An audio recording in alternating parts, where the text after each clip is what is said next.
Welcome. We're live. We're back. The heel heat is here. Dasha Berlin, preview predictions. Casual fan, Inca Chief.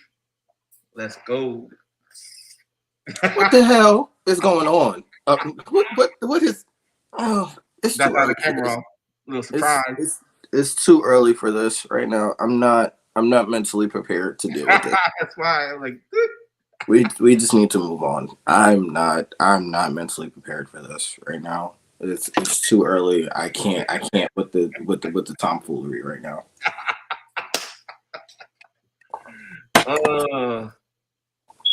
Gotta surprise you, brother. Gotta surprise you.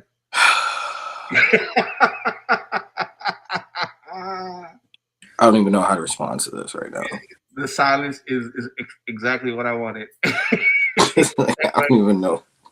I don't even know how to respond to this right now.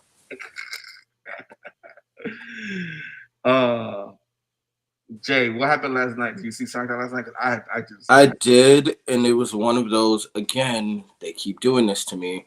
They have like a great post show of the last pay-per-view, and then there's a steady decline of like the quality of a show, and then the go home show is just garbage.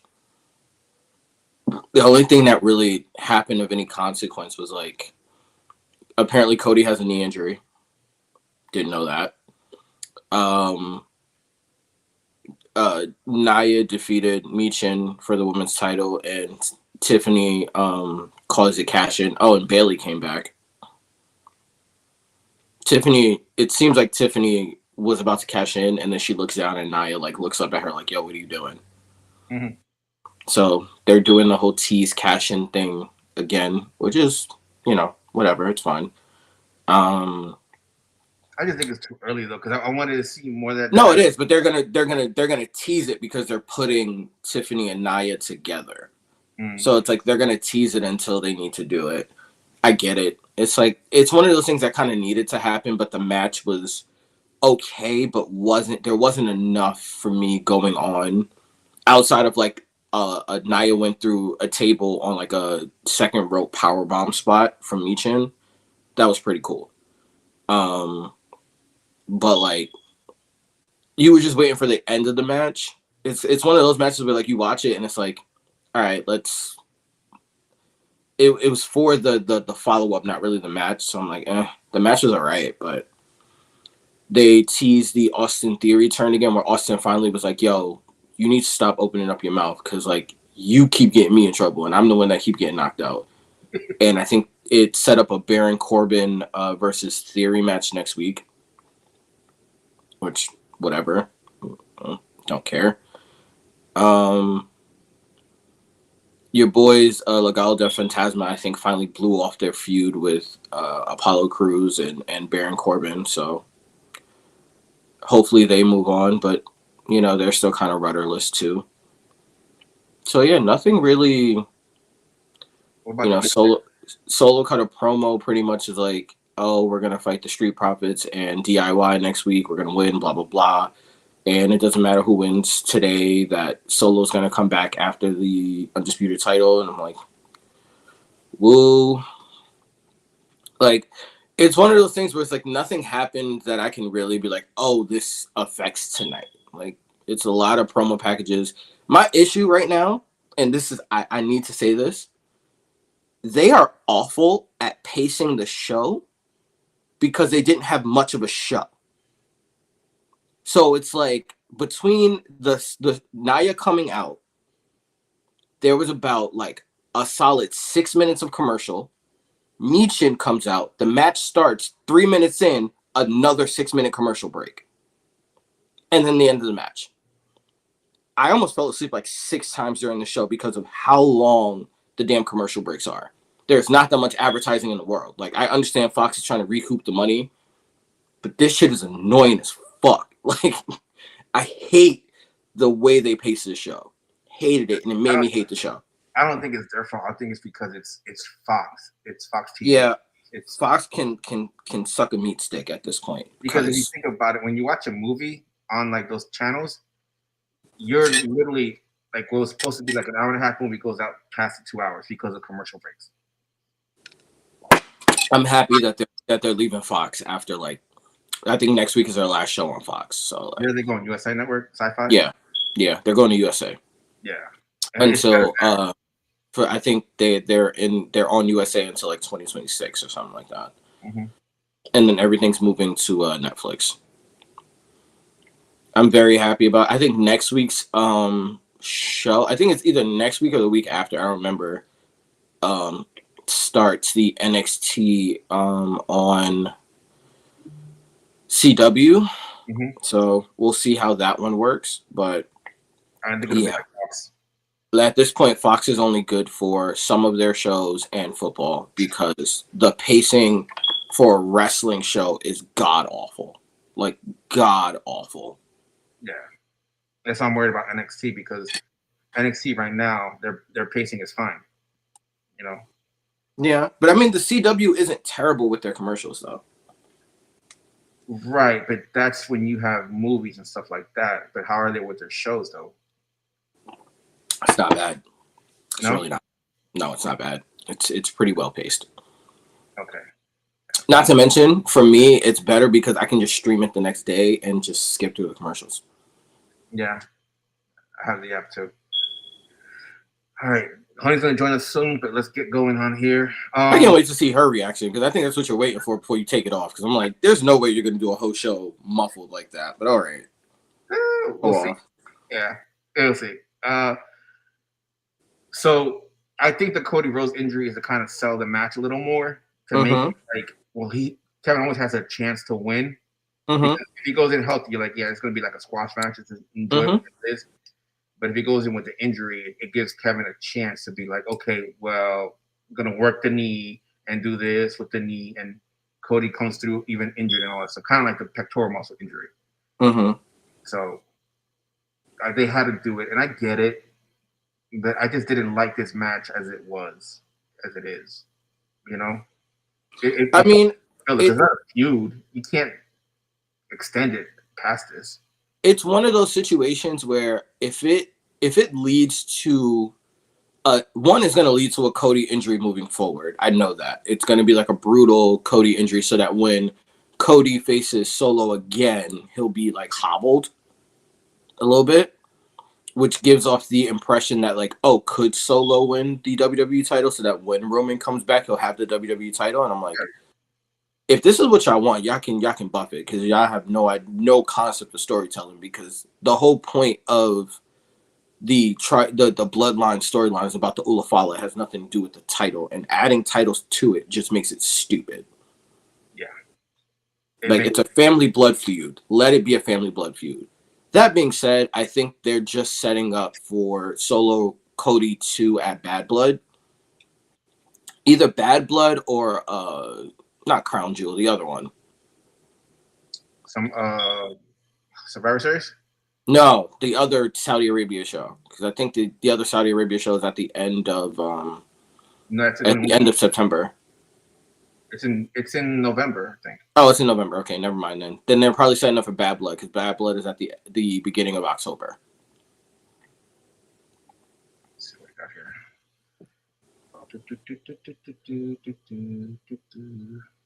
All right, so we got No Mercy coming up as NXT. I'm more excited for that show than I am for the show tonight, honestly. Yeah. That has more implications than anything.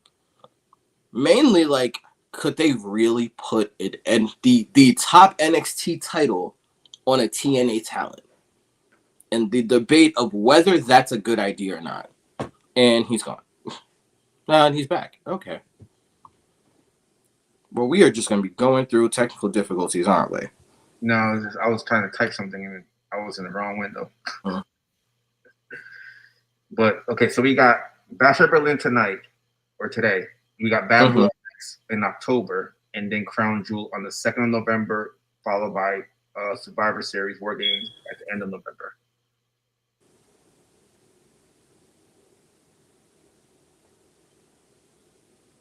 So I think it's going to be a situation where they're setting up for Bad Blood. And then Bad Blood probably is going to be a situation where, again, you think Cody's going to lose. And then that's probably where the bloodline, or like where the Usos reunite, or Jimmy comes back, or something like that. Yeah. The problem is that you can't keep holding, like, you can't keep Jay in a holding space, and you can't keep Jimmy off of TV. You've signed Hakaleo for like the last 2 months and done nothing. Like, we know what the setup is. It's just trying to be patient enough to wait for them to tell the story. Well, from what I heard was that Hakaleo is being renamed. Yeah, Talatanga. I know. Yeah. I've seen that when they were talking about signing him. I know that. I'm calling him Hakaleo till he debuts. Then I'll because again, Jacob Fatu's name was supposed to be Caesar Sokoa, and then they dropped it last minute. It was like, nah, just let him be Jacob. That's how everybody knows him, so let him be Jacob. Yeah. But I think they want to play on the Tonga name that he's. Yeah, that one makes more sense to me. Right. And I get it. You want to do that, but Hakaleo, I like the Hakaleo name. But it's interesting to see if they'll follow through, like you said, with the Tonga name, or they're like, you know what, no, just leave it Hakaleo. Now remember too, WWE also said that they will now let wrestlers keep their names. They're not gonna do that petty stuff they were doing last time, where like if you came up with a name, they copyrighted it and they owned it. Yeah. So, which is why Ricochet is going by Ricochet in AEW. And not Prince Puma, which I still think Prince Puma sounds better, but it does. And whatever.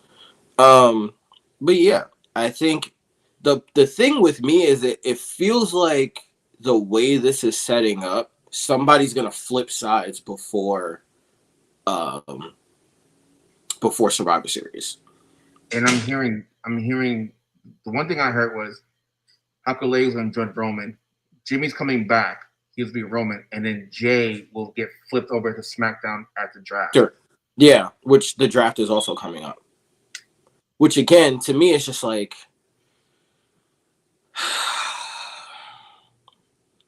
what was the point of main event Jey Uso? Like, all it proved is that he could be a main event star. Yeah. For all intents and purposes, he is a main event star, but he's not a champion. That's my problem. I think they missed their shot. Like they did. Before they put the belt on Braun, they missed their shot. When the belt was still on Gunther, they missed their shot. Yeah, because I think the storyline would have been better with him beating Gunther, and it would have given him a boost. Or you have a situation where, yeah, Sammy beats Gunther, but Jay beats Sammy almost immediately. So Sammy gets the title reign, but they should have moved Sammy back into the world title picture way sooner than they did. And that's what's frustrating. Because at least now, instead of Sammy having to take a break and you having to build around this whole idea of you need to find challengers for Gunther, like Randy, you have to make the whole Randy Orton thing work. You would have had a built-in person in Sammy. And it would have kept Sammy away from the bloodline stuff, because as much as everybody loves the honorary Uso thing, this is family business. All right? We don't need no outsiders. You got enough people right now where you don't need outsiders in family business. That's just me. That's my thing. But that's why I think they messed up, because then you could have had Sammy jump right into the world title scene where he has beef with Gunther. He has beef with Damian. He had beef with Seth to a degree. Like, all of those storylines were already mixed in, so you wouldn't have had to break your back trying to make it work. And it would have put Sammy in the place he's supposed to be, which is in the world title picture. And then you give Jay a little run, and you have Jay drop it to Braun, which is fine. You have Jay get a 2-3 month run, drop it to Braun, then you draft him to SmackDown, and you move on. Because Jay's already proven then that he's a champion and that he can do it on his own. So if he tries to get bullied by Jimmy, Roman, Solo, anybody, can't nobody say shit to him. Like, I went on my own and I did what I said I was going to do. Now it's, you need Roman, you need Jimmy to do what you need to do. And it's like, that takes the air out of the idea of him being main event Jey Uso. Yes, he's main evented a bunch of shows, cool, but he's like 0-7 in all of those main events, in all of those big matches. You gotta give him. You have to have some wins. You can't keep the main event part and then not. If he's not winning in the main event, and that's my issue. It's like you're like, oh, he's popular enough, he can handle it. Yeah, maybe 3 or 4 losses he could, but he needs those 3 wins to justify the main event thing. Yeah, and I think they invested, and I get they were investing on Sammy because part of his storyline was with the whole Chad Gable thing, and with Sammy winning the title, Gable was going to compete, and that was going to be his turn. But you could have wrote it differently, where you have Chad training Sammy. Sammy can't pull it off, and Chad's like, you know what? I trained you, I taught you everything, and you still can't win it. It's not me, it's you. And that's when he actually turns, and that's when the feud goes between them two. Without you could have done it exactly the way you did it, but had Chad cost Sammy the title. And again, that gives Jay the main event boost, but it also has a little caveat of you still needed help, which then plays into when you flip him, you can still use that because he can still say, I was the Intercontinental Champion, I was this, I was that, and then everybody's like, well, but you still had help. It's like, it's not my, and then he could say, like, it's not my fault they had beef. That's their beef. I took advantage of an opportunity. That's what I do. Like, I still was main eventing with the Intercontinental title. And again, you can still tell that entire story, but you decided to hold too long. You decided to keep it on Sammy for too long, and that was my beef. It's like, it's not that Sammy's not a great champion. It's you had so many other storylines that you could have used that Intercontinental title for now. Back then, like if you would have had different people win it back then, and you would have hot potatoed it a little bit. I'm not even saying like crazy, but a little bit to get it on Braun in a timely manner, then you would have been straight. You would have been straight. Yeah. And then on top of that, you could have had Tama Tonga cost Jay the Intercontinental title, which again would have made more sense. So once he's drafted to SmackDown, he's going immediately after the Bloodline because it's like, yo, y'all cost me my title, bro. Like, we ain't fitting to let that rock. Exactly. And it gives him a reason to listen to Jimmy and Roman because he has his own beef and he has his own issues with them. It's not just family. It's not, you cost me my title. Not just listen. You can be like, look, y'all got beef with them. I got too. So let's pause our issues because I need to settle this and I want to help you out because I have something invested here too. And it's not this whole like, oh, we're family, we're back together. It's, I still don't like what y'all did, but I'm willing to put that to the side because there's a bigger issue right now. Like there are bigger battles to fight. We gonna handle ours when we have a chance to handle ours. And it sets up a rematch of Jimmy and Jay and allow for them to do that match again because the match they had at WrestleMania was ass. And they know it was ass. Yeah. All right. So this next one is an interesting one. I'm trying to see how they're going to pull this off, like what they're going to do. The Unholy Union versus Bianca Belair and Jade Cargill again.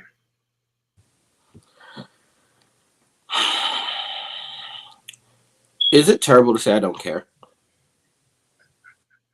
Like, it's clear that they're not going to do the turn for either Bianca or Jade because it's just too early.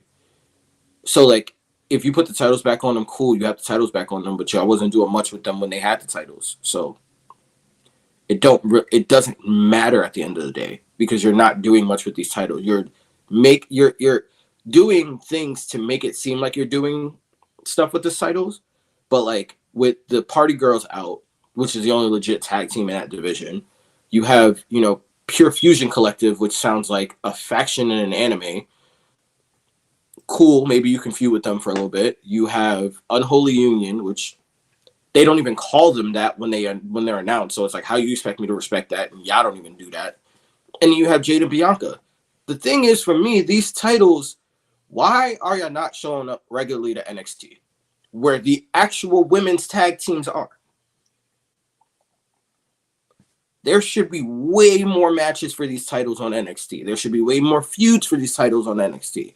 NXT should be a way bigger part of this title picture. because that's where you have all your tag teams. You don't have them on the main roster because you're still giving women 2-minute matches. It's like, what are we doing? What are we doing? That is my problem. I could see. Okay, so Peacock has this whole thing where like now you can watch a summary of like how things led up to it, and I watched it for this one. And what I noticed is there were little things that happened in the matches when Jade and Bianca lost that you can see somebody's fault. Like in the last, you can see when Jade fell, she fell towards Bianca, thus stopping her from actually getting the breaking the count. Even though Bianca was being held, but you can, if you watch back, you'll see that Jay got in the way. There's certain little things here and there. So with that being said, I think that tonight or today there will be the break off. There will be the turn. Yeah, but who turns? I think Bianca turns on Jade. Personally, I need that because you need Jade to feel like a big deal. And I think the only reason why it hasn't happened is, honest to God, if you watch Jade in the ring, she still needs work, and we all understand that. And the hype about Jade is not the right now. It's more of like the long term, because you need her to be ready post Royal Rumble next year, not right now, if that makes sense. Right. Because you need her for when whatever you do with Becky, you do with Becky. For when Charlotte comes back, for when these talented NXT women get called up. You know, when you have that real upswing of female talent and you need Jade to kind of be in that top marquee and you need to sell it as such. Because again, Bianca wasn't amazing at first. The difference is Bianca spent a year and some change in NXT. So by the time she got to the main roster, she was right. Jade is learning on the fly a different style. And we know that like there are with Jade, it's, you know, she can do the spots, you know, she can do the big moves. It's the in-between things and the nuances and the storytelling in the ring that she's still kind of shaky on, and she can't get past. If she botches a little bit, it's like mentally you lose her, and then it's like a snowfall thing. She's got to get over that mental hump. But like she's right where you want her to be, so I don't think the turn's going to happen because she still needs that ring support. She still needs that ring work. Yeah. And that's the problem. Is that like you can't do this blow off yet. The issue is the next pay-per-view is Bad Blood, which would be perfect for them to have that match at Bad Blood. I think that's going to happen. I think this is where the turn happened. That's why I said I think this is where it goes. Because I agree that they need to get her ready when everybody comes back, when the big stars come back, when you have the call-ups as well too. She needs to be ready for the Rumble so that when the Rumble comes around, she can be there more than 5 minutes. Yeah. You know, she knows how to do that, which is like, you know, I get it. You got Jade. She was a big signing and then like that. And you want to jump on top of that. But if you had done your scouting right, you would have known she was not ready for the main roster because, like you said, her storytelling is not where it's supposed to be. Everything is there except for that storytelling part. And that's the difference between WWE and a lot of the other companies is their main focus, their main meat and potatoes is the storytelling. And it's specifically storytelling in the ring because from AW, you can tell when it comes to the promo work, when it comes to the outside of the ring stuff and the vignettes and all that stuff and the look and the presentation, she's got all of that. It's the in-ring storytelling and the nuances of how to tell the ebbs and flows of a match within the ring that you can tell. Like, it's not even that she's bad at it just yet.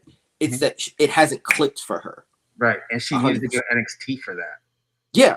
You know, and I get it. You wanted to hold her back because you want to jump on the whole mystique that was behind her. But, you know, put her in NXT for a year at least and then see how it goes. And then you can call her up. Because you need her to learn that, and it's tough. It's difficult to learn that while you're on the main roster because it is. But the problem is too is that she also doesn't fit in NXT. Like the way NXT is currently constructed, she doesn't fit. I get it. That's the problem. At least she'll have the instructors, the teachers there to show her the ropes. You know, you can have her just be there, like maybe feud with Lola, whoever's there that works for her, but just get her in those classes to help her. You know, and she won't feel the pressure to perform at a high level so soon because she's on the main roster. Right. You know, NXT is indie scene, so it's a little more laid back. It's at smaller crowds, and then you can have her pop at Rumble again. You're like, okay, and you know what she's doing at NXT. Like, yo, we can't wait for her to come to the main roster. And you see, and she comes up cleaner. Not saying she's gonna be perfect, but she will be cleaner, like you're saying. She's not gonna have the little adjustments. And if she has a little botch here and there, her mind is not gonna go cook. It's not gonna be like you're saying.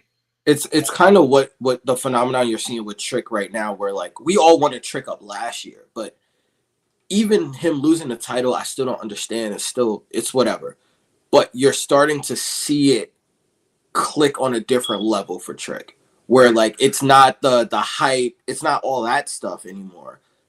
But his storytelling within the ring, his promos, like the little things that were like, you're a notch below Mellow in those things. You're starting to really see it come around. You're starting to see Trick as a character starting to really take shape. Which I'm like, all right, he's definitely almost ready. At the very least, you should see him in the Royal Rumble next year. He may not get called up, but at the very least, you should see him in the Royal Rumble next year. Everybody wanted him at the Rumble. Right, but he wasn't ready, and WWE understood that. So I'm like, all right, I can say that, like, all right, I had that one wrong. I had that one very, very wrong. I understand why they didn't call him up now. A lot of us had it wrong. We all were expecting him there. I mean, me too. Yeah. I was ready because he was so hot though. Like at that time, like even if it was just for 5 minutes. Yeah, and again, I get it because now it's like now I want to watch NXT because I want to see the progression, and then now you're seeing him go through that point in a wrestler's career where he's coming off the high, and how do you handle coming off the high? Right. This one. What's the next match? The Terror Twins and Judgment Day.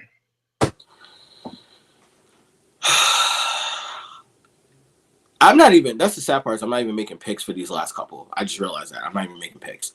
I think.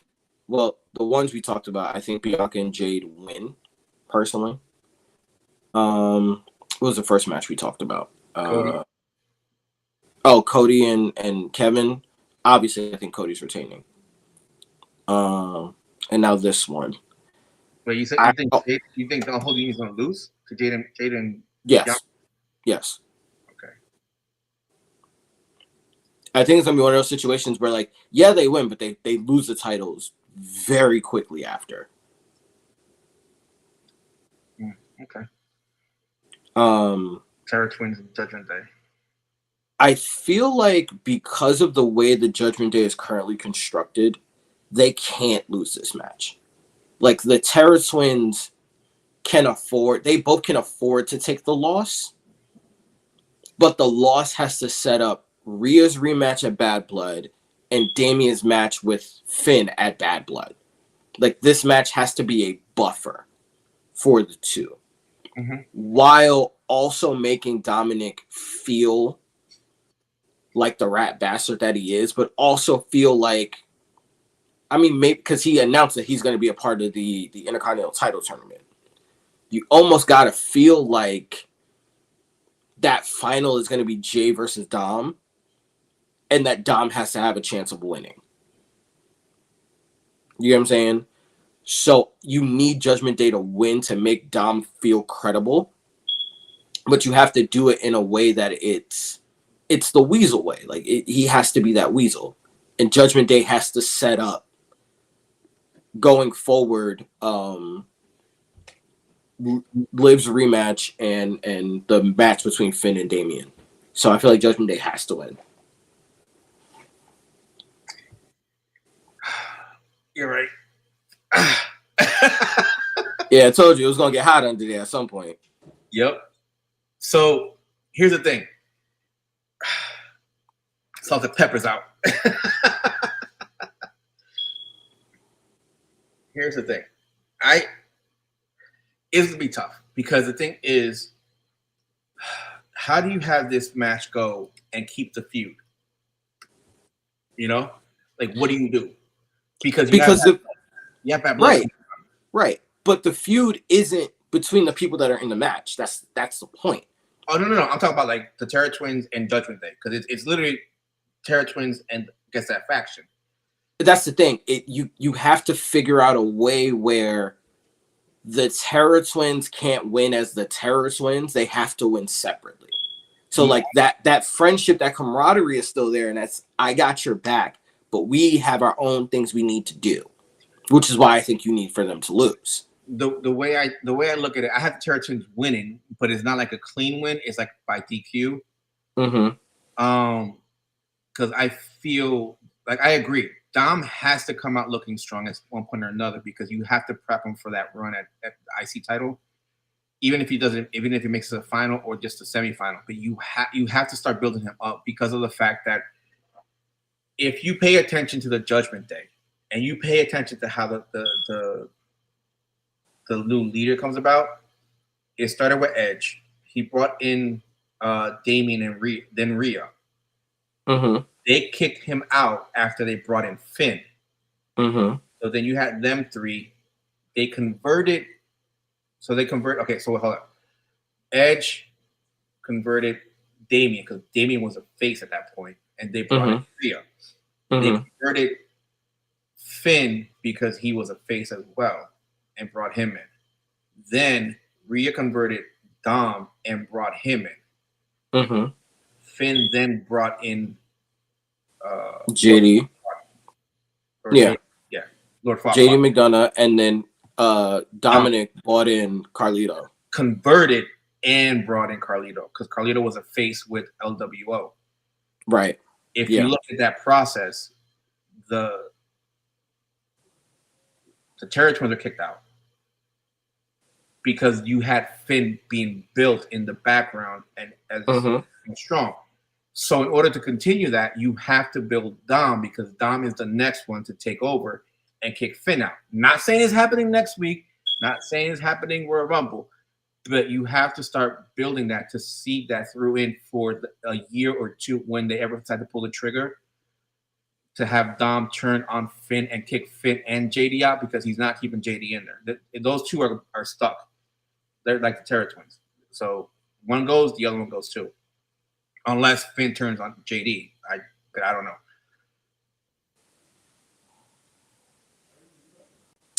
I don't think JD is gonna turn. JD doesn't have the balls to turn on anybody, and JD is not a main character. No. The next leader of the Judgment Day after Finn is going to be Dominic.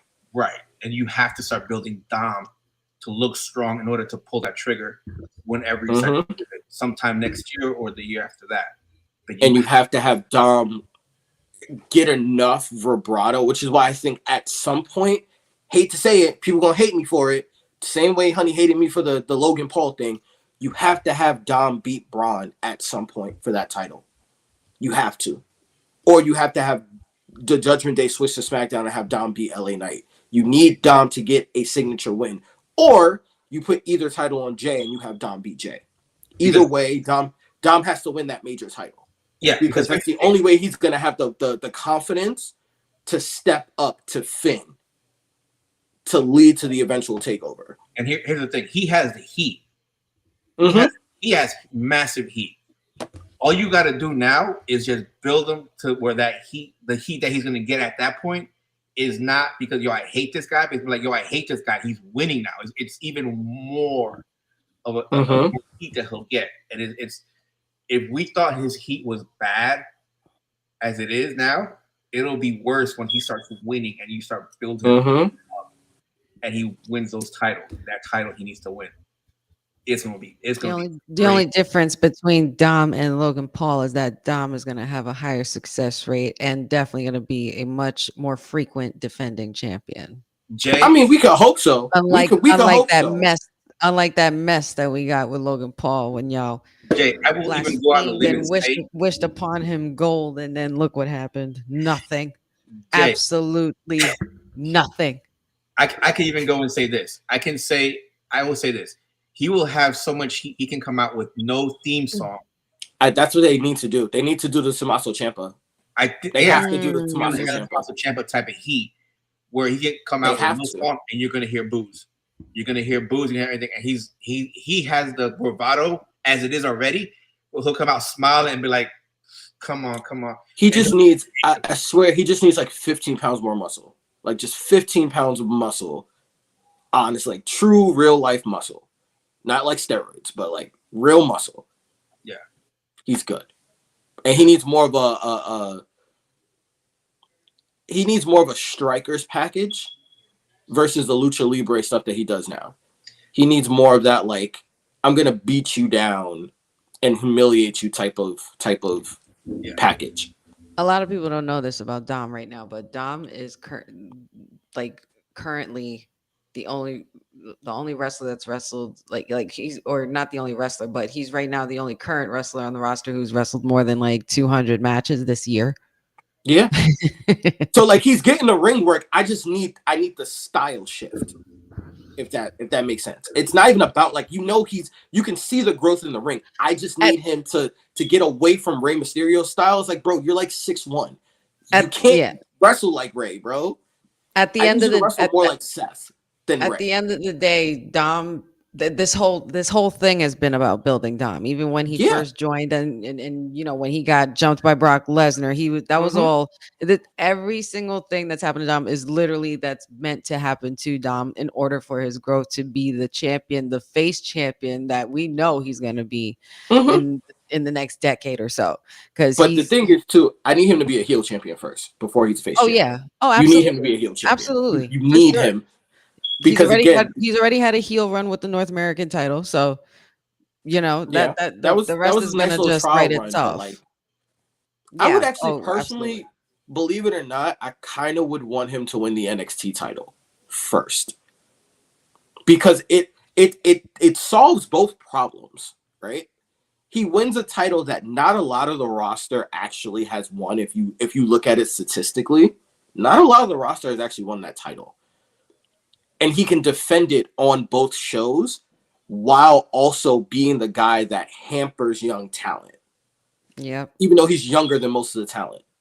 Yeah. Which means he can show up on NXT whenever he can literally be the Roman Reigns of NXT where he doesn't have to show up. The kid got initiated by getting whipped with kendo sticks, okay? Yeah, he's destined for greatness. Your man really came out the mud. Like he really got it out the mud. Mm-hmm. And I swear to you, this would be the lowest of the low if he then turns on Liv. Oh my and brings God. up Jada Parker. And had Jada Parker be his first lady. Not just that. But what if he comes also with Out the Mud? Yup. And literally says, "This is my Judgment Day." A whole Judgment Day out. You want to talk about nuclear heat? That would be nuclear. And give me Flannel Dom back. Like, I need to go back to Flannel Dom. Well, I don't know what this with the cowboy thing he got going on. With the bandana Dom. Yeah, I need bandana Dom back. If he's without the mud, you got to bring that back. You have to. Ooh. Makes sense. Give him the teardrop again. Yeah, do that again.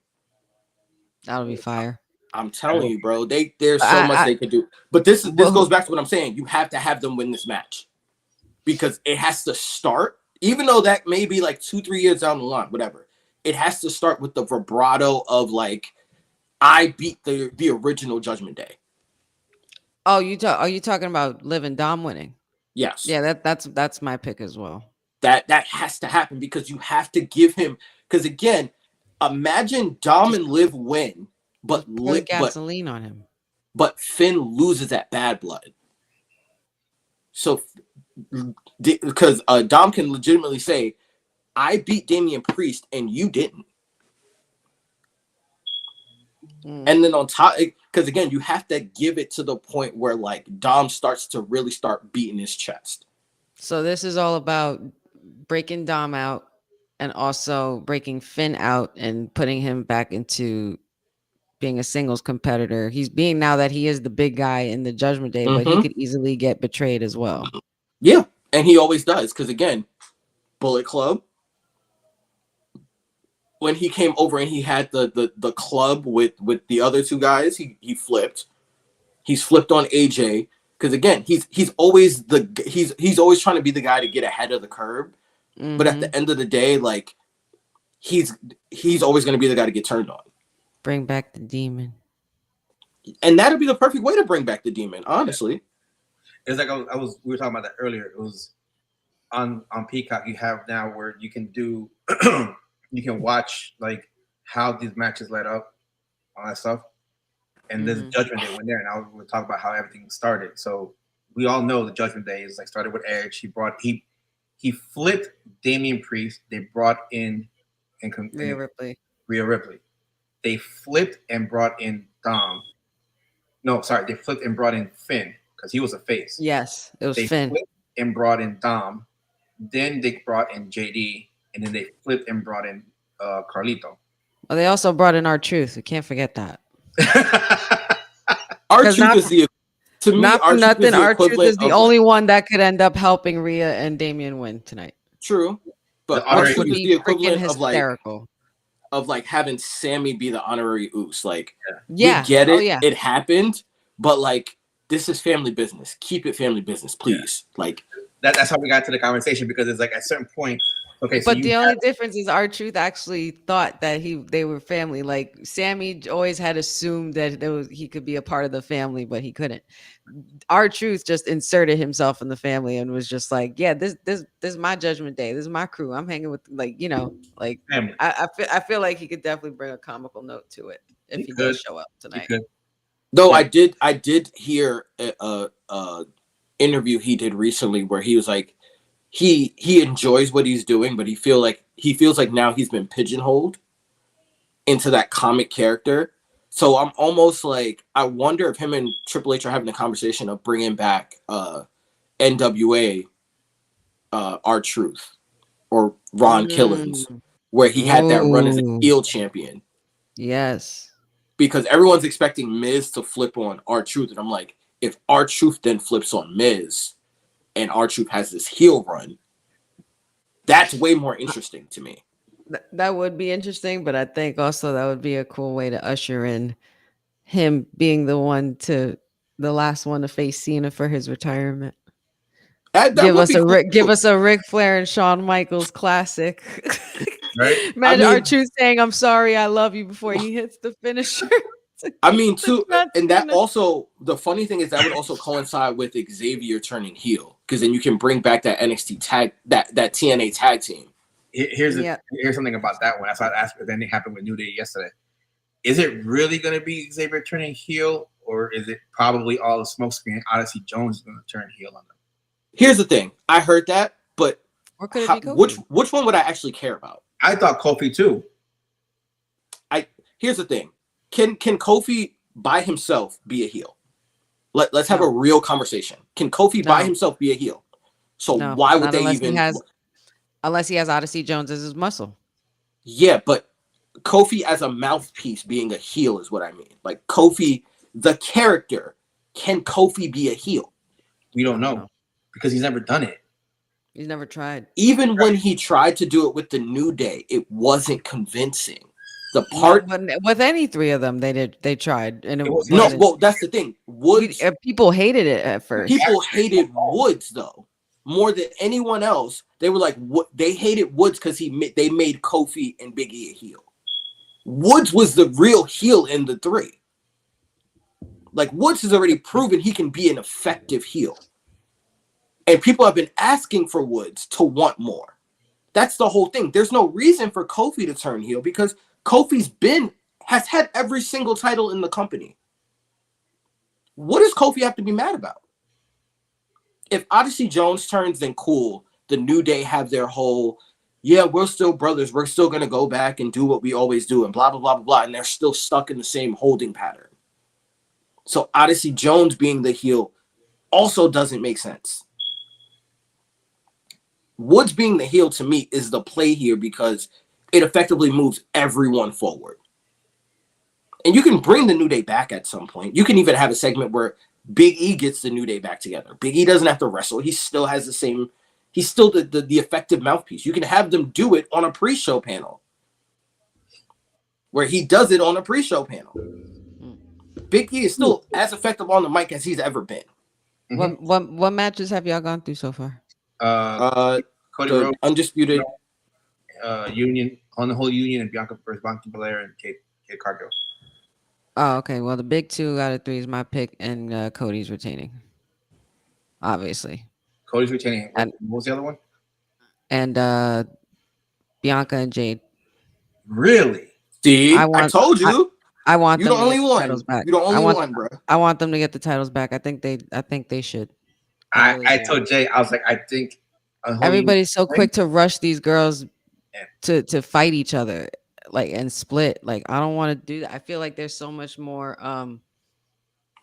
to gain for them being together, especially when you create a moment the way you did with the point to the WrestleMania sign with Naomi. Like that picture is still probably one of the top greatest. Yeah, you still didn't do it. And all 3 of them need to get some kind of gold. Here's the problem, though. Here's the problem. You're not going to get a trio belt, so you can't have that one. The problem is you have too many. When are we going to introduce this mid-card women's title? I don't know. Right. I'm waiting for that. When my hair goes back to black, maybe. I don't know. Waiting for that. But here's the thing. Lord. Use the fuck out of me. Jesus Christ. Damn.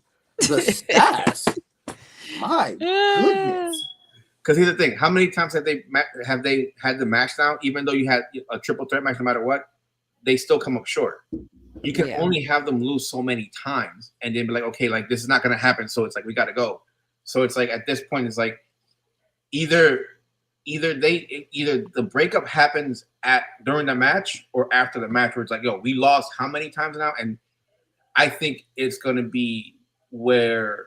Again, I was telling Jay there was a small little tidbit in one of the matches where you saw Jade roll into Bianca, stopping her from breaking the count in the triple threat match. So something might happen where they have a disagreement, not sure who's going to get pinned. But if it happens to be where something happens, Jade does something.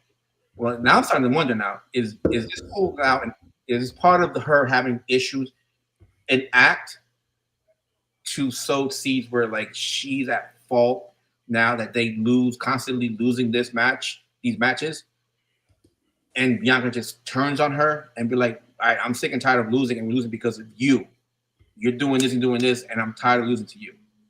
Either it happens tonight and then they go into bad blood, or it literally happens and Naomi comes and breaks them up.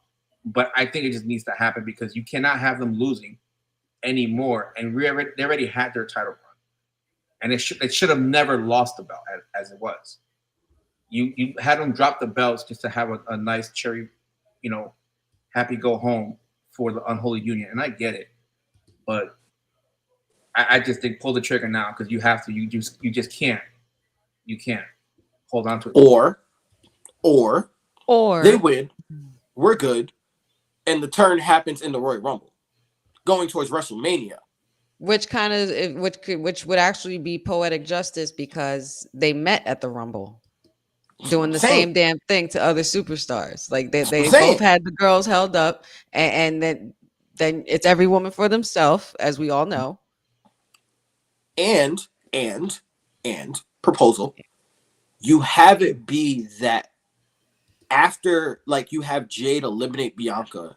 Bianca's so aggravated that she hits Jade with the tag belts, and she says screw this, and they vacate the tag belts to then have the patented ladder match at WrestleMania be for the women's tag belts. So then you get more women on the show, you get a massive match in the middle of night 1 or night 2, and then you crown new champions. And you add NXT talent. How's this one sound? You get call-ups on top of that. How's this one sound? How many people are in War Games? They keep changing it, bro. I don't know. What was the question? How many people are in War Games on each team? It's 5. 4 on each side, right? 5. All right. It's 5 per person. Yeah. Yeah. So here's what I'm thinking. Going with what you just said, they win it, and then they win tonight or today, because I don't know what time it's gonna be at. They win today, and then something happens, and they vacate it, and they start feuding at Bad Blood, whatever. But then you hold some kind of tournament, but then you hold a final at Survivor Series. And what's to say you don't be like, you know what, we're gonna do a War Games match. So it's like 5 teams or 4 teams, tag teams. And the last team standing in that War Games match is the new tag team champion. Oh, there isn't a specific number. They just have to be evenly numbered teams. Right, that's what I'm saying. So it's like, okay, so you can have it like you get to four tag teams.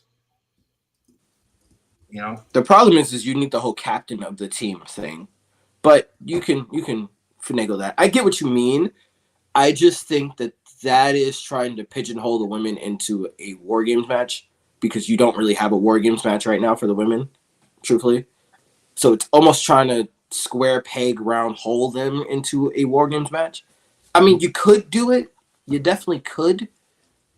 But, like, I'd almost rather just have 2 men's War Games where you have the Judgment Day one and then you have the Bloodline one, because they just storyline makes sense. Oh, nah. We're not going to not have a women's War Games. We got to have that. But where... My question is, I agree with you. I think we need to have it, but where? Where? There's no like, you look at the roster, where? Even if you have the roster, but like, what feud is going to require it? That's what I mean. Where are we finding it? There's still plenty of time until November. We don't even know what the stories are going to look like by then. But that's the thing. Even at this point, we have some semblance of what the women's feuds look like going forward. Like, you have the Tiffany Nia thing. You have the Michin Bailey Nia Tiffany thing, right? Mm-hmm. You have the Liv Rhea thing. Mm-hmm. And then you have the tag team thing. You don't have anything else. And you don't have any real connective tissue anywhere. The only way this makes sense to me is if you somehow figure out a way to sign and debut the Tonga Twins to be the personal bodyguards of Nia Jax in her reign. And you have Nia almost form her own bloodline with Tiffany acting as the Sammy. And then you have Bailey and Michin build a team to go against that team. That's the only one that makes sense in my mind. Yeah. And you have to do that all within the next at least 2 months. 2 months? It's like 2 months, maybe? Kind of? Yeah. Listen, a lot could happen in 2 months, guys. I mean, again, you can have a handshake agreement with Solo where Nia goes to Solo and is like, I need backup because I don't trust this hoe. Nah, and he's like, I got you. Bloodline. She's too prestigious for a Temu bloodline. And that's the thing. It's like that's gonna be the problem. Is that like unless it's revealed, unless it's revealed that this is Dwayne's bloodline, because I'm still sticking to that. Sticking to that. To me, the best way to do that would have Nia show up at NXT and have her have a segment with Ava. Because the one direct line to Dwayne would be through Ava, where you don't have to say it's Dwayne, but you're saying it's Dwayne without saying it's Dwayne. If you go through his daughter, and you have the Tonga Twins be in her office, and you have the shot where Nia walks in, and she's like, "Oh my God, Nia, how have you been? We need to talk. Let me introduce you," and then you close the door, and you have that happen because again, Ava is so chaos neutral where it's like sometimes you don't know she's going to be like she has two of her stooges being the heel in the face and you don't have to show them. You don't have to show them. You can be like you can have the camera come in and show Ava, behind the desk, and then look to the side where you can't see the camera, and just mention like, "Hey, let me introduce you to these 2 twins here." You don't even need to say twins. Let me introduce you to my cousins. Or the Tonga twin girls. That's what I'm talking about. Okay, yeah. That's what I'm talking about. Yeah. That's to me like that's how you would debut them. Yeah, and you would have them set up as like her royal guard in a lot of ways. Yeah. And then Tiffany's like, well, what about me? And it's like, Yeah, whatever. this is family. This is family. And then you have the War Games match, and through the War Games match, you almost tease, regardless to who wins in the Carnage, Tiffany like, yo, give me my briefcase type in the match, which sets up a good way for her to break from Nia. But I digress. Say all that to say, back to Judgment Day. Yeah, Dom needs this win. Yeah, Dom and Liv win. I feel like there's going to be some shenanigans here going on. They're a lot smarter than they appear to be, and they got something up their sleeve for sure. Yeah, I think we all can agree the Terra Twins versus Judgment Day match tonight is setting up Bad Blood. Yes, which is why I say Terra Twins are winning by DQ. But I agree with you, Jay. Though they have to start building up Dom. So you can have it where Finn and everybody gets involved and then Dom gets upset because like maybe he was beating on Priest. Like, but why are you getting involved? Like I had this match, it's a lot. And you have Liv kind of like, babe, calm down, down. It's okay. I got it. Calm down. And then you start to like sow the seeds of like, we won. Realize we won. It's okay.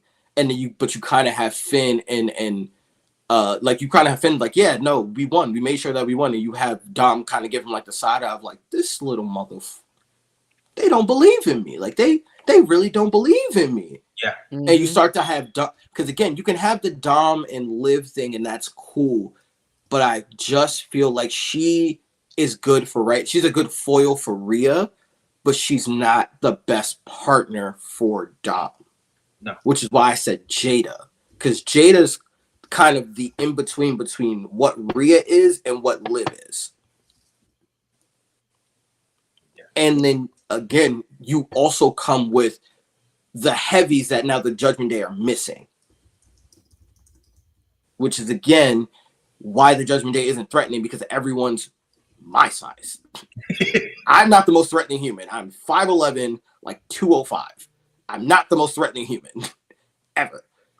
Versus like dudes, you just jumped a chick that's like 6 foot, about 225, and Damian who's like 6'8", like 250 something. It's not gonna work, bro. It's not gonna work. It's not gonna work, bro. So you need some real firepower. Yeah. All right. Next match. CM Punk versus Drew McIntyre. This is another one I don't care about. But like CM Punk has to get the win to kind of tie it, and then set up the cage match as the blow off match at Bad Blood, or the Hell in the Cell, or First Blood. Definitely got to be Hell in the Cell. It's got to be Hell in the Cell, right? Like we got to have one Hell in the Cell match this year. Yeah, got to. And this is a perfect one. Yeah, perfect one. Plus, I don't think Drew's ever been in a Hell in a Cell. I thought he was. He won. Was he? Who, I don't remember. Punk? No, Drew. I'm almost positive he was. Maybe I'm tripping. I don't remember him being in a Hell in a Cell. Somebody might have to look that up. Hold on. Okay, I'm already on it. Okay, cool. Perfect.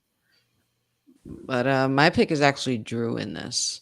Michael Cole, the reason why is because I like to listen to little like tidbits that a lot of the commentary says. And Michael Cole made it a point to say that CM Punk has never lost a strap match and Drew McIntyre's never won one. So based on that, I feel like Drew McIntyre is going to do his worst. This is going to be a very crazy match. This match is going to probably hurt next to Gunther and Randy's. That's fair. That's fair. But I'm going with Drew on this one. Oh, we actually disagree. I like it. I like dissension. I like chaos.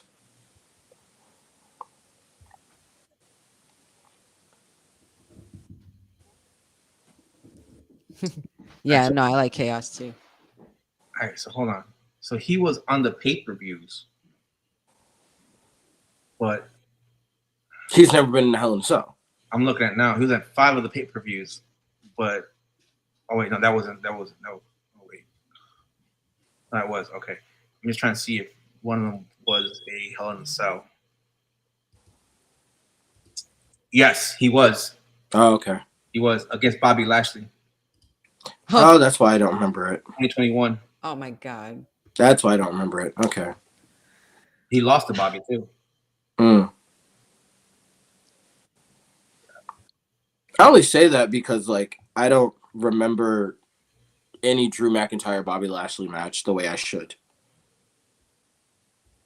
That's crazy. That's chosen one Drew McIntyre years right there. 21? Oh no, not in 2021. No, that was when he came back. I'm sure. No. Okay. Yeah, no. I was like, wait. I thought you were talking about earlier. Yeah, he's 0-2 in the Hell in a Cell matches. Oh, he had another one. See, Randy Orton the year before that. oh, that was during the pandemic, though, right? Yeah, I blocked that out of my mind. That whole era, I pretty much blocked. I think we all try to block that year out of our mind. Yeah, we just, we don't talk about it. It was cool for what it was. We got through it, but we don't talk about it. Yeah. Thanks for making it an essential business, though. I think those are the only two. Hold on. And I'm almost sure CM Punk hasn't been in one. Really? Not even with like Jeff Hardy or anything? No, he was. Yes, he was. He was. I was gonna say he's definitely 2009. He lost to Undertaker. Go That's figure. a weird. That matchup still is always going to be weird to me. Like, was that the WrestleMania match? That was a cage match? No, this is a pay-per-view Hell in a Cell. Oh, the pay-per-view. Oh, yeah, okay. That's back when we were doing that. Okay. Yeah. I really want them to bring that back. The other ones. What, Hell in a Cell, the pay-per-view? Yes. So much fun. So much blood. And I get it, but name it something else. Like, I don't like the idea of a match being the name of a pay-per-view. I'm still not a fan of the Money in the Bank pay-per-view situation. I love the match, just not the pay-per-view. I need something that's gonna grab me. Like Bad Blood is like, okay, this is gonna be some ish about to go down. Armageddon was a good one. No Mercy, I mean, you gotta build it right, because the phrase No Mercy sounds kind of cheesy, but like then again, he's been in 5 himself. Really? That must have been during the time I wasn't watching wrestling. I don't know. You know, I think Drew comes out on top on this one. He's been in 5. He's lost of the 5. He lost 1, 2, 3. And the ones that he won, they were against Ryback. Oh my God, no! Oh, that was definitely when I wasn't watching wrestling. Okay. Yeah, Oh, it was back in 2012 and 2013. oh my Jesus! He lost a triple Ryback. threat in a Hell in a Cell in 2011. The match to Undertaker in 2009, and then a dark match for the heavyweight title, 5-way Hell in a Cell. Back in 2011. It was him, Cena, Del Rio, Ziggler, and Swagger. That would have been nice to see, though. That matchup just leaves a nasty taste in my mouth. I don't know, man. The only one that would kind of like throw me off is Swagger. Again, you like that era of wrestlers. I was never like that. Was when I stopped watching wrestling because like that was your main event scene. I'm like, yeah, okay. But I'm saying like you have Cena, Del Rio, Punk, and Ziggler. I'm like, again, four. I never liked Del Rio. That's first and foremost. You'll never make a Del Rio fan out of me, personally. Him winning world championships to me is the equivalent of when Jinder Mahal won. That's the hill I'm standing on. I don't care. I'm not dying on it because I ain't dropping me from this. No. No. No. Just no. Jeff Hardy, you can give me because we had 15 years to fill that. Del Rio came out the blue and it's like, hey, big, tall Spanish man, diversity champion. And it's like, what? What are we doing? You're just like crapping on his legacy in Mexico. Yeah, lift my leg up, take a hard deuce. I don't care, bro. I don't care. Homeboy's a scumbag. I do not care. He actually I can't disagree. I don't care, bro. Like, I really don't. And then who was the rest of the people in that match? Like Jack Swagger. Cena is Cena. Okay. That's the one credibility. That's the one like gold star you get. Okay, you get one. Punk and Ziggler. Okay, so you had 2 5 stars, a 4.5 star. I'll give you. But at that point, like when that Dolph was happening, I was like, you guys are trying to make him Shawn Michaels, and he's not Shawn Michaels. He's totally Dolph. Now I'll give the respect to. Like now I will. To me, it just feels like they had nobody else, so they pushed him into the main event scene. Oh shit! Cody Rhodes and Kevin Owens are kicking off the Bash. Okay, isn't it supposed to start at 1?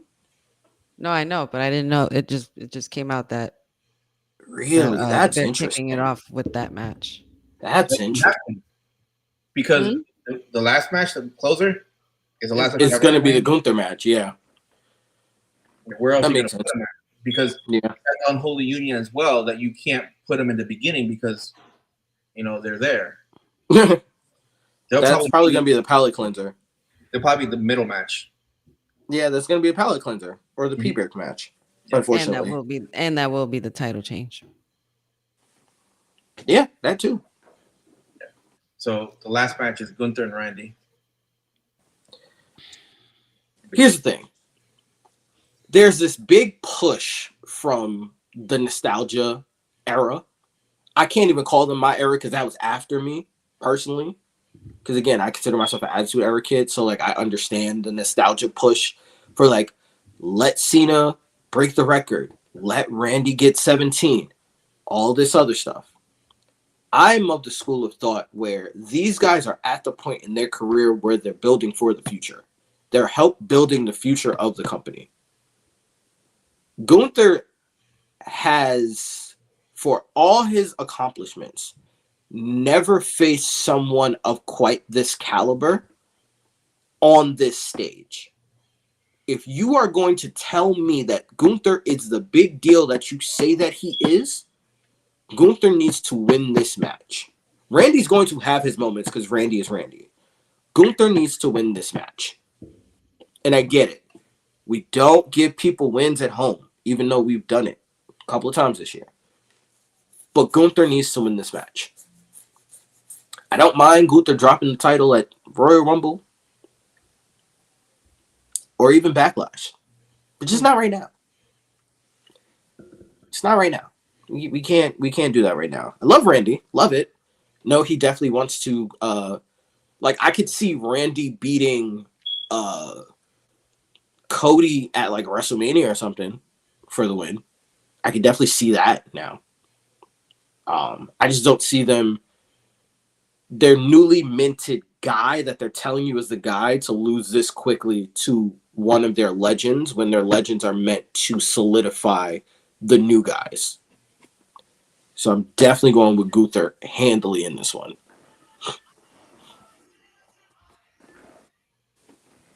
Honestly, I don't like the whole conversation of people breaking Ric Flair's record. I hate it. I think his record should stand. I didn't like the fact that they had Cena win another one just to tie him. And Randy's at what, 14? 14, 15? Yeah, he's at 14 right now. He will be at 15 if he wins. Just leave him where he's at. I agree, Jay. He doesn't need to win. Here's the thing. I don't even mind him getting 15. I don't mind him getting 15. I don't mind him getting 16. I don't care about that. I'm just saying don't do it to this guy right now. Because Randy just signed a new 5-year deal. So you have 5 years to do whatever the hell you want to do. Right. But I agree. Just don't do it right now. But I can also understand the school of thought of there's not a lot that Ric Flair has left for himself. So allow him to at least hold this. And I understand that because the only people that are close are either guys that are retired, guys that are going to retire, and Randy. Like, right. Randy's the only person that really has the possibility of doing it. And that's the problem, too, is at the point where John and Randy got a lot of theirs, there wasn't much there. So they were like hot potatoing it. Mm-hmm. Flair, actually, there's a theory that Flair actually has more than 16, but they're not. Yeah, I've heard that he has 21, but the WWE doesn't recognize the rest of them because they're not WWE related world titles. It's not just WWE though. It's WCW before WWE bought them wasn't counting them either. I don't remember what the reason behind. I have to look into that again. I don't remember. But there is no reason for Randy to win right now because if you built up Gunther so much, and you have him do this chase for what? To hold the belt for such a short time? Because he needs to hold it at least till WrestleMania. If you want to drop it, it has to be at Mania. It can't be anywhere else. That's if you want him to drop it at Mania. You can have him go for longer because he has that ability. He has that prestige behind his name where you can keep it on him for longer. Right. It's not the same. Like his prestige is like kind of like similar to Roman's in a different way. Right. You know what I mean? He can have a long reign, 1,200 days or whatever. You know, or he could go for 100 and something days, and it's not going to tarnish anything. That's my thing is that you don't need another 1,200 reign with this title. You don't need that. Especially because now you've proven with Priest that like a guy can have a couple of months reign and come out of the other side better. Yeah. Not to mention Drew's also better, even though Drew had a 5-minute reign, technically. You know? Yeah. Technically. I am. You're going to hit the nostalgia button, aren't you? I am not going to hit that nostalgia button. Really? I was going to say, as much as I would love for Randy to make history, because I don't know if we'll ever see anybody do it again. It would be really cool to see, but I just don't think it will happen yet. Like Jay said, he did just sign a new 5-year deal, a new deal with them, so he could have plenty of time to continue to make history in any other way, shape, or form that he wants.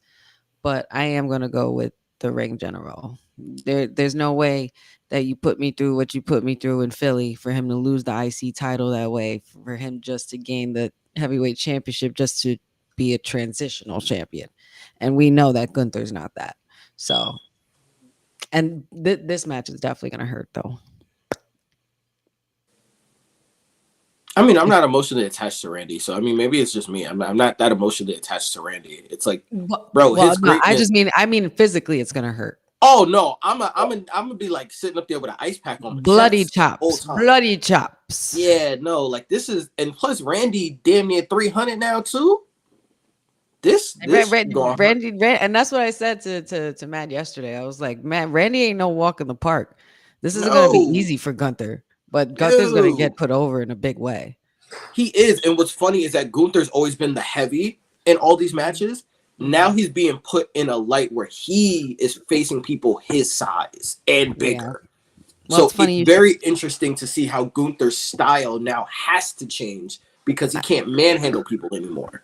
Right. And I think it's funny you say that because speaking of people their own size, I feel like we're gonna get Gunther's win and we're gonna have a tribal chief moment where he's celebrating, and I feel like we could possibly hear the music hit of his next challenger. I hope so. I really do hope so. I am so amazingly curious to who that could be, where it feels again. The problem with Dragunov being the guy is that they haven't built Dragunov up to be that guy. But if you know him from NXT, and once they saw the interaction with him and Gunther, they remember that. Everybody remembers that. They have to sell it. They really have to sell this. Ilya is the king of overselling. Did you not know It's this? not. I'm not even talking about. dramatics. I'm not even talking about match wise. I'm talking about like you have to sell me. Like I love Ilya, I do, but I think his And he's on the wrong NXT title roster. reign. I think his NXT title reign hurt him in a lot of ways because when he was the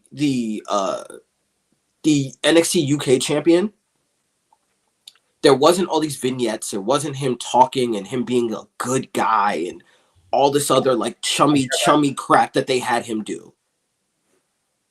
There wasn't that. It was so much of like, I'm here as a gladiator and I'm ready for my next fight. We're not friends. We're not this. I'm taking all comers. And he was like this. He was literally, he was Marcus Aurelius in a lot of ways, where he was the gladiator and he was going up against like the giant. And when he tackled the giant, it was like, okay, what's next for Ilya? And he had to relinquish his title because of the damage from that fight. When he got to NXT and he finally won, yes, he put on great matches, but like there was also all these vignettes of like him talking and being more personal. So it almost kind of, for me, dropped the mystique of him a little bit. And then to come in and be like this chummy guy with Sammy and like, oh, no, buddy, you got this and all this. That stuff to me just kind of almost derailed Ilya. And I need that like that dog in the fight of like, I'm the only person outside of Sammy who got lucky to beat you multiple times. Like I'm still that dude. Like if you're gonna sell it to me, you're right. Germany's the place to do it because they're gonna lose their pop. You saw how crazy they went for Ludwig Kaiser last night. Yeah, and I'm like, I was shocked. I was like, well, shocked. He's from there, so I mean, like, all right, I get it. It's the hometown pop, but like they know in Germany and in Europe, they know the battles that these two have had over the years. So like that's the place for you to really sell that this is a big deal. But you have to sell me the feud of like, if this is going to be bad blood, you have to tell the story of why there's bad blood here. I would love for it to be him. I would love it. Because then you take him immediately out of the main card and put him in the main event where he belongs. Already, yeah. I think that's a great way. I think that's a great I think it is, but the problem is, I think a lot of people the last are worried time saw about him, where he was getting up. folded by freaking Braun Breaker. Yeah, I guess. You get what I mean? Like they've done so much damage to this dude where it's like he's damn near concussed and dead from Braun Breaker, and they had to call off the match.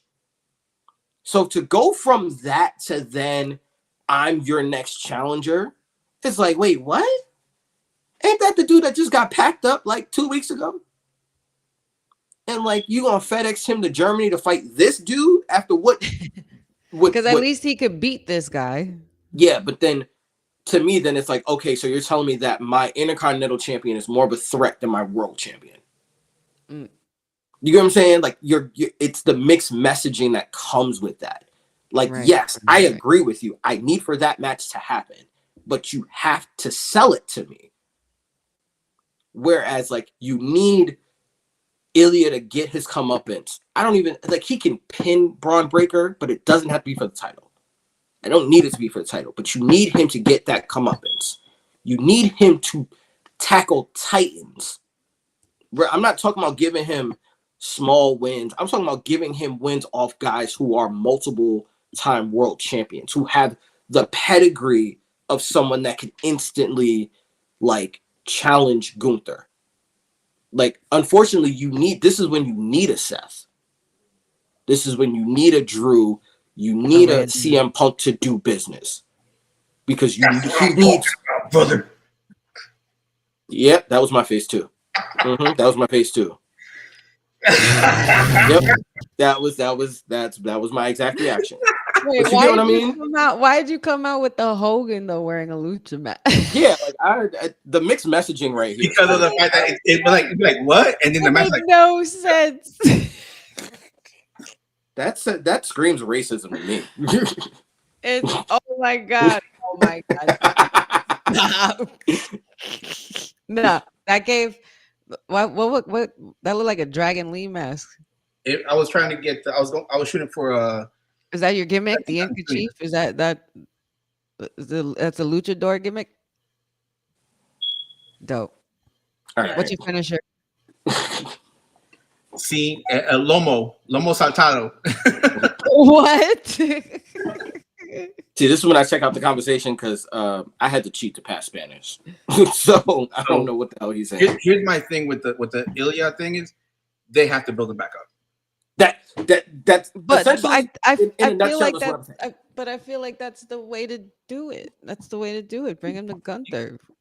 Again, you do that. You do that.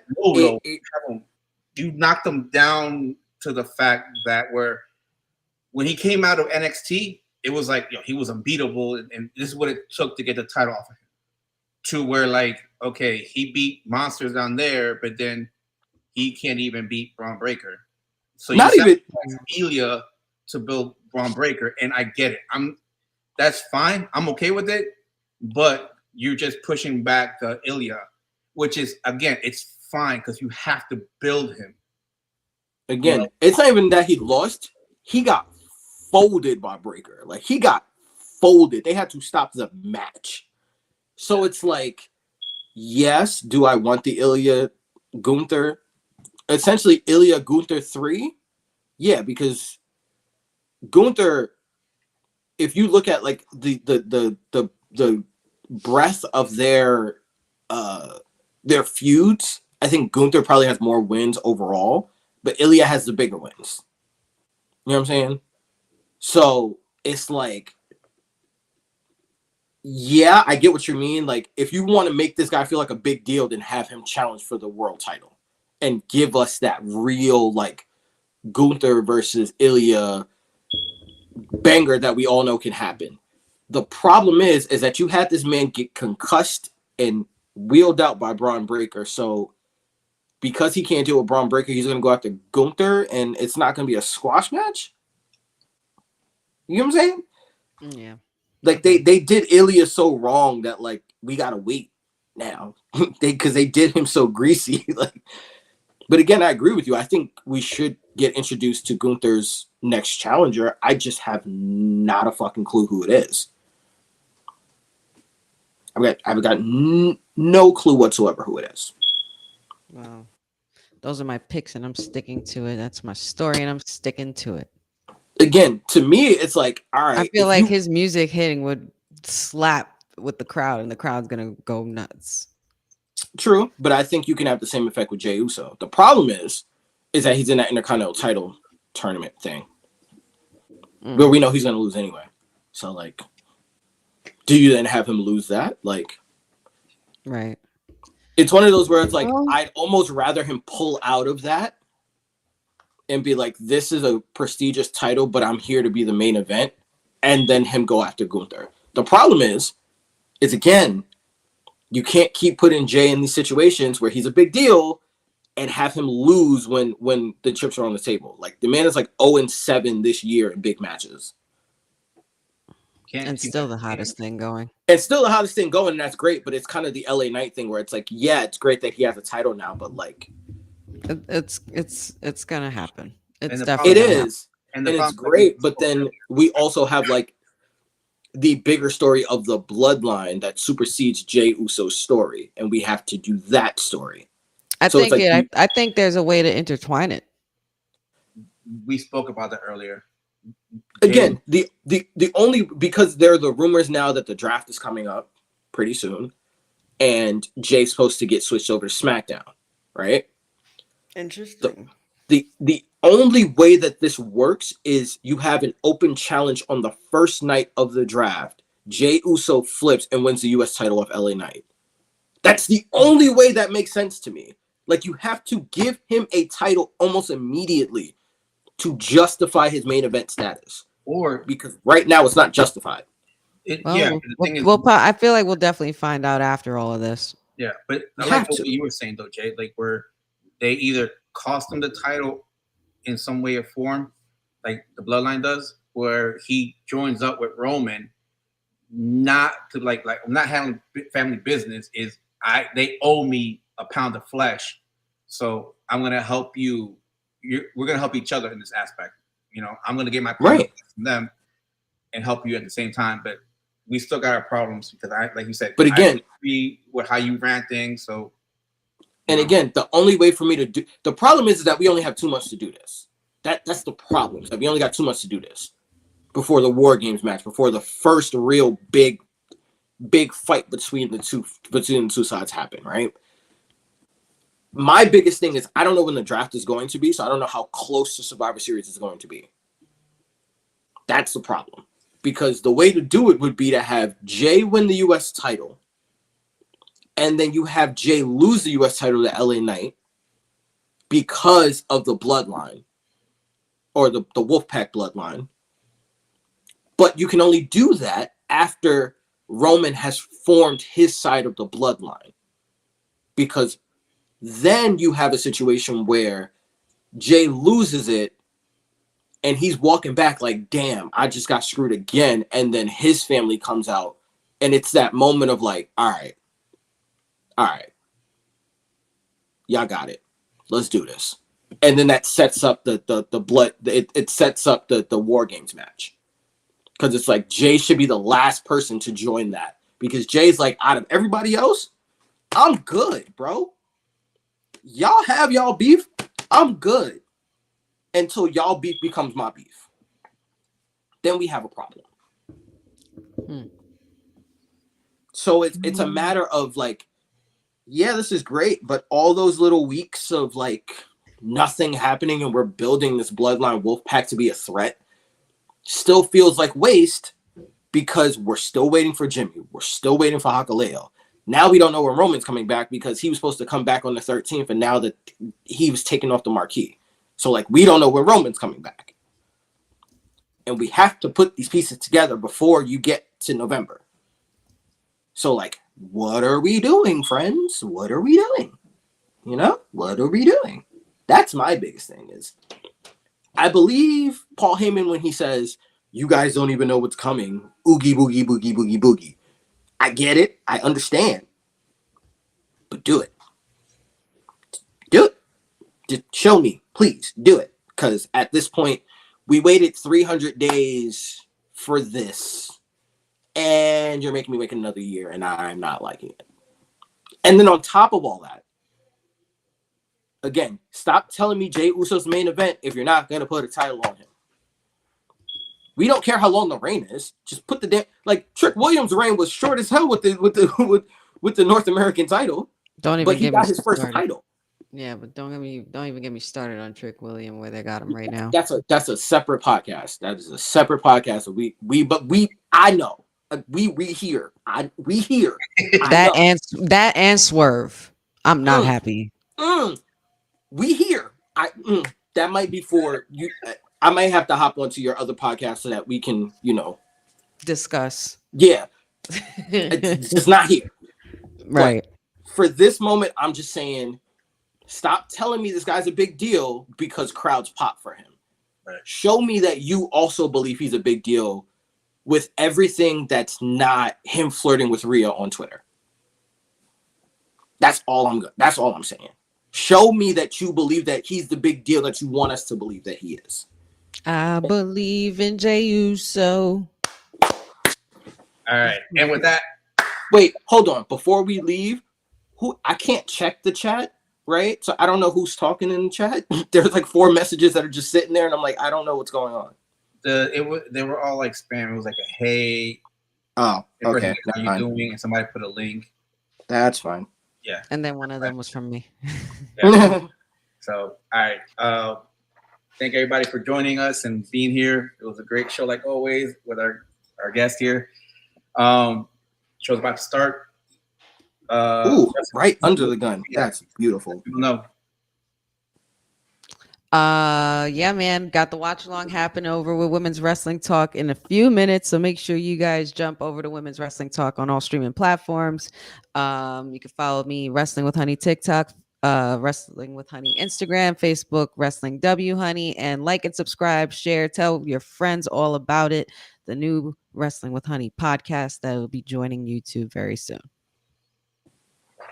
All right. And with that, enjoy the show, everybody. Bye.